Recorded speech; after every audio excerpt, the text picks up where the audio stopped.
Hey, I'm Barry from Sunken Mine Railroad, and welcome to my restoration videos where I'm building an entire Märklin Toporama 8910 layout with all the buildings that came with it in the original condition. Today I'm going to talk about the Göppingen switching tower, which is just east of the Göppingen station. It's a sort of yard tower. I have one that I got off of eBay with some other stuff. So I have one that's already built up. I didn't build this, but I also have an unbuilt kit, and I'm going to build it for you today. Fairly simple kit. It's based on a real building, and if you look at the building, this is a little bit shorter on one side, which is fine. I haven't figured out where I'm going to put it yet. This was introduced in the 1973 catalog. So it came out just after Z-Scale was invented by Märklin or released. So it's really not part of this layout.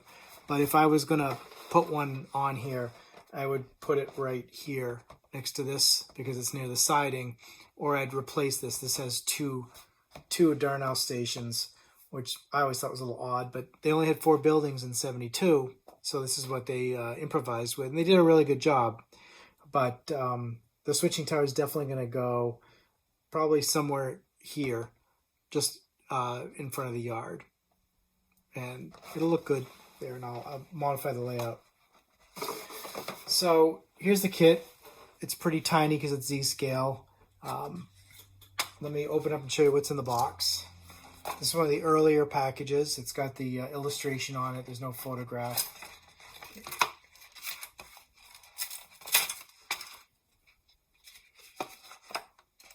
So here are the gray parts. Here's the base plate. Here's the instruction manual. And here is the piece of paper that blocks the light, which comes in the other houses except the apartment building. Here are the brown pieces.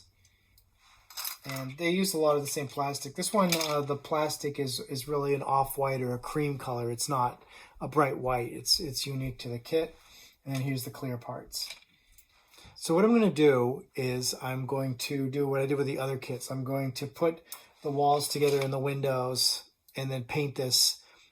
This one I'm probably not going to paint black on the inside because I've got this, but I want to take a look at it, make sure the light doesn't leak out of it. It's a much smaller kit, so if you don't really seal it properly, there definitely will be some light leaks.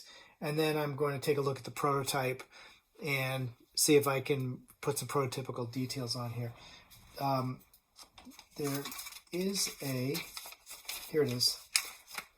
This doesn't come with decals, but what it does come with is the little sign for the sides. And if you look at, there's actually a tiny control panel here, which goes on the inside for the tiny people to switch the trains around with. So I'll be using these, and I'll stick them on the building with some Elmer's glue, but there are no stickers with this kit. So let's get busy. And I'll rejoin after I have all the walls built in and put the final kit together. There's a product I want to talk about that I've used for many, many years. It's called bare metal foil. And if you look at the building the way it stands today, it actually has a lot of aluminum trim on it. And when I looked at the windows, it looks like they have, you know, the aluminum slats that are in here. So I'm going to show you today how to add aluminum detail to plastic models. I've been using this stuff for years for car bumpers and elements on automobiles like stainless trim, and it's super easy to use if you follow a few simple rules.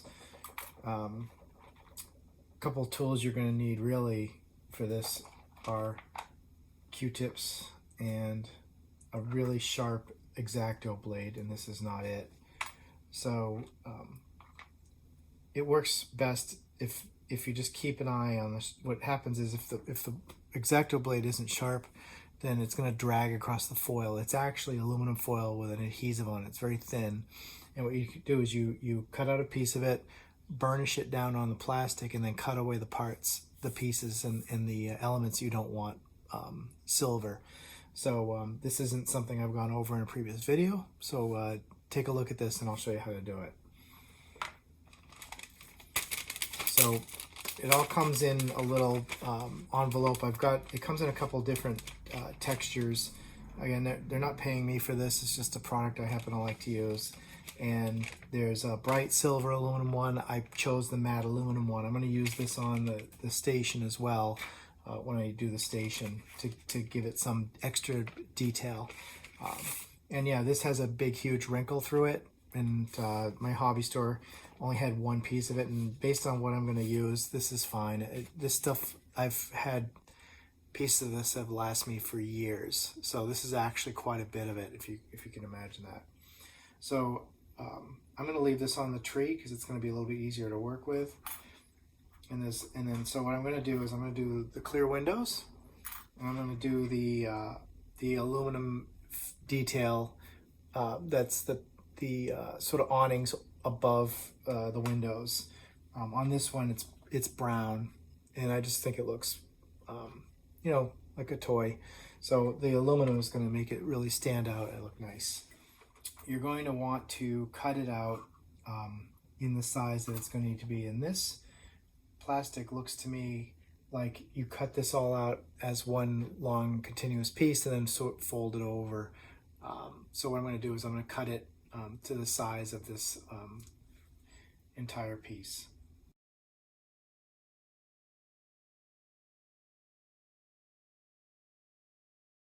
So that'll fit nice. Once you cut it out, you can basically just peel it up.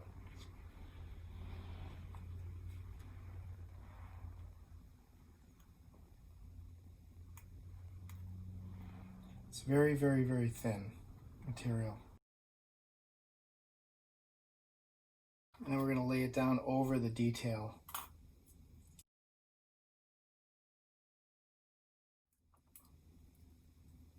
And you can see I cut it a little bit short, but it's not a problem because I can just put another tiny piece on it. Makes no difference.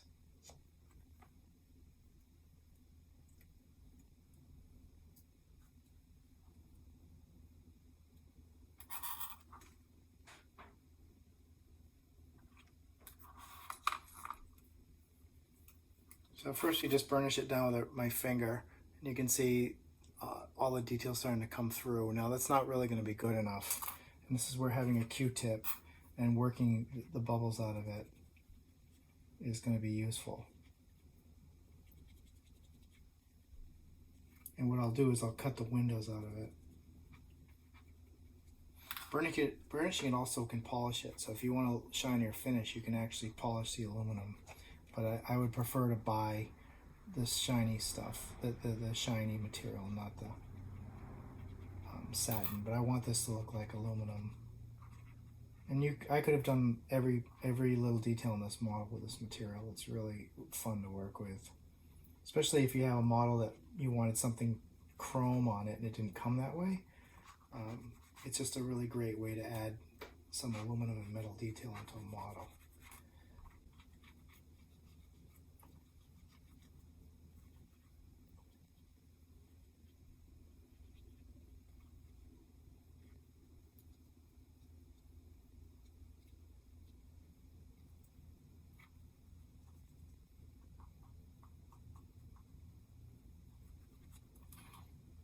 And you can see now that it's starting to take shape.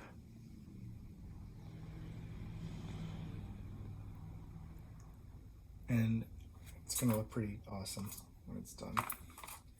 So the next thing I want to do is get into those corners a little bit deeper. I'm cutting the Q-tip, making a tip.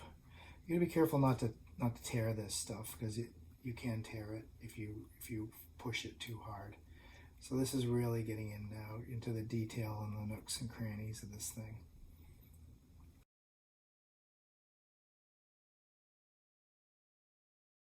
This is actually really easy because it's flat. A lot of times when you use bumpers on cars, it wrinkles a little bit and you have to push the wrinkles out of it.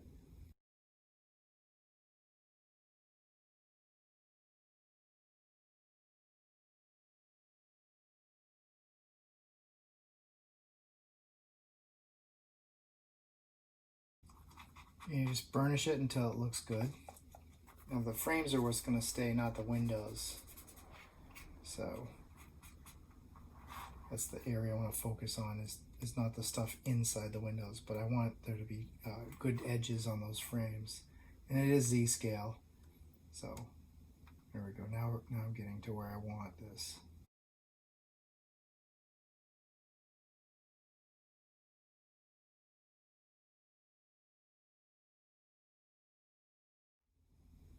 So you can see the whole thing looks as if it was chrome plated.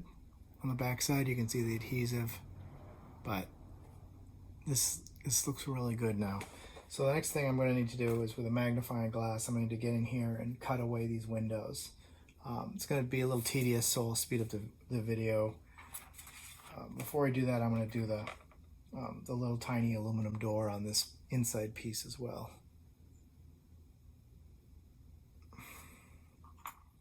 The adhesive isn't that tacky, but once it conforms to the plastic you're sticking it to, it's pretty tacky. It's tacky enough. But if there were any metallic elements in this building I wanted to add, this would be a good way to do it.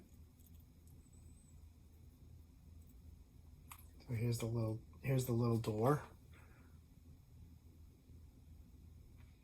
Again, using a brand new X-Acto blade, we're going to start cutting the detail. And for this, it's just there's 13 big windows. I'm just going to go around and do each edge. And if you make a mistake here, there isn't a tragedy. You could just put more foil on. But once you have a decent blade, it's actually pretty easy.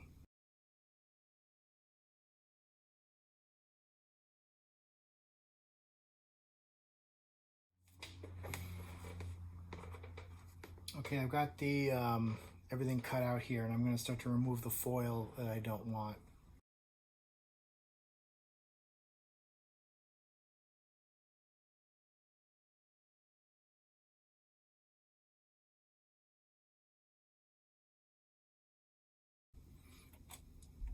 Okay, so those are the small windows. There's a couple spots I'm going to have to touch up, but those are the tiny windows. And now I'm going to do the main windows.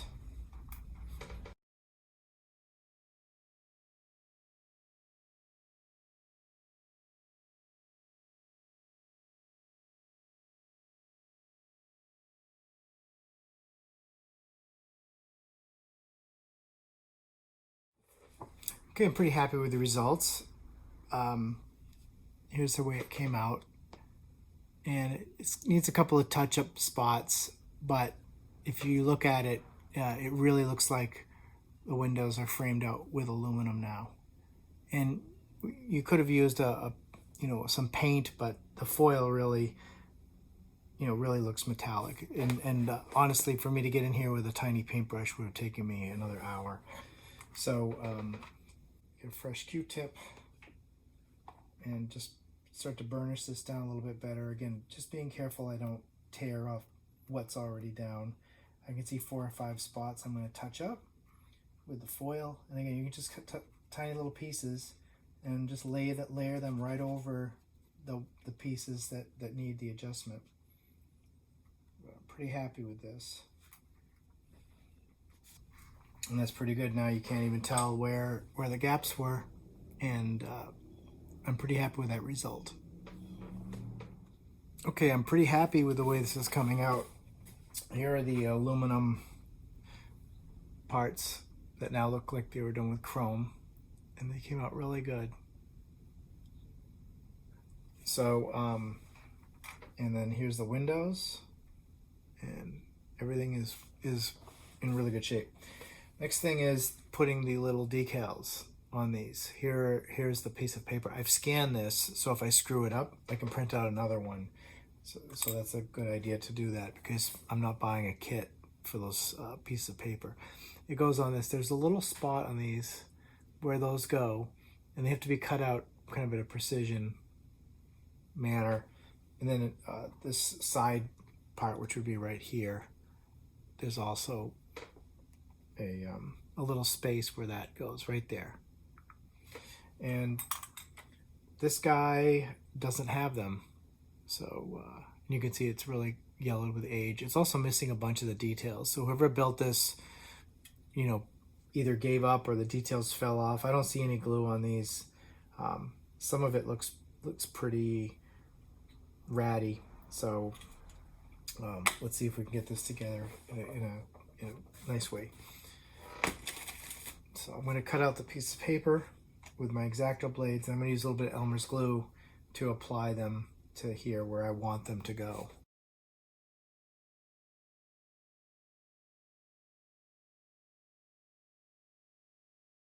There's the two GFs, and there's the Goppingen. Elmer's.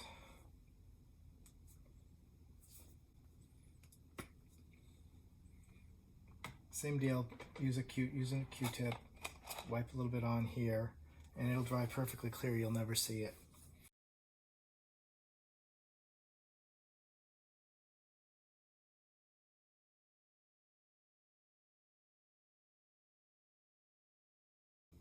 I'm going to seal these later with some clear varnish.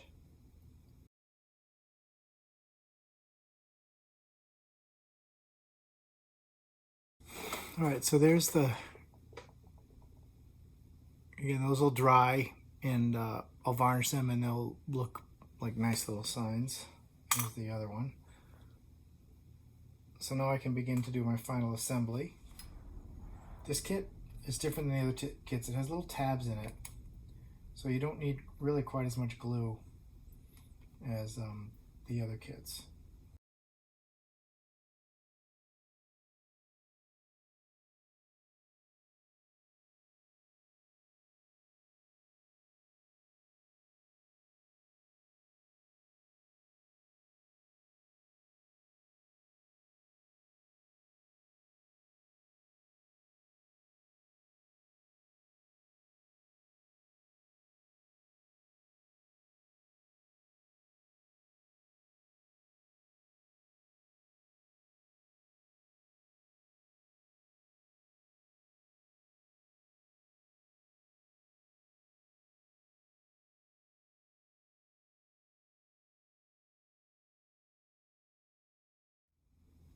That looks pretty good.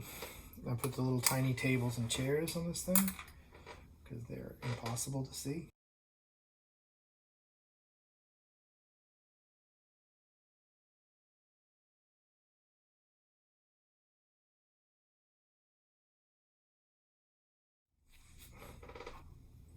Okay, I'm pretty happy with that. We'll let that guy dry. The tiny little chairs. When I get some tiny people, I'll put them in there.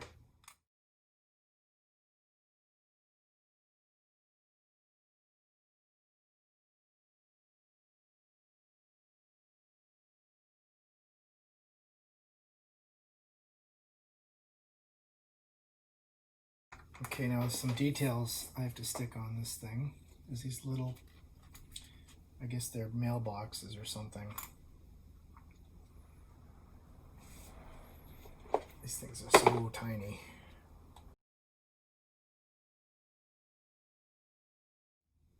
Okay, here's where I am. I've got the windows in, and I've got most of it put together. I'm just going to finish it up and then do some touches. One thing is, as I was working on it, I managed to scrape off the GF off the side here, so I'm glad I scanned it and got some more so I can print that out and fix that later.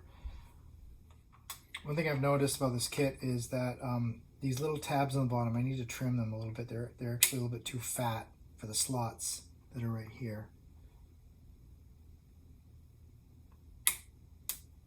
So as long as you trim them a tiny bit, they work fine. If you just try to force them in, it's not gonna fit properly.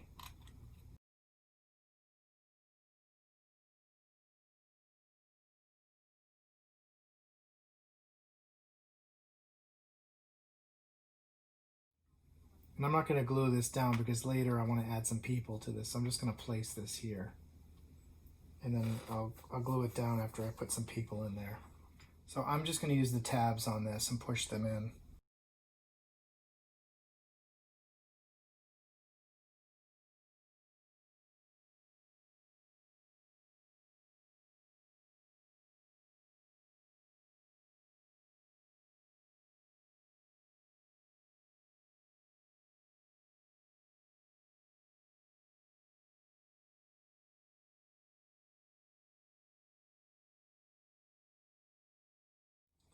Okay, I'm pretty happy with the way this model came out. The silver really accentuates the look of the model. It looks much more realistic than the one I had from the 70s. So I'm going to just do a little bit of touch up on this, fix the GF on the side that's missing, and I'm good to go. So thanks again for watching my videos, and stay tuned for the next one. I'm going to start working on the actual Göppingen station.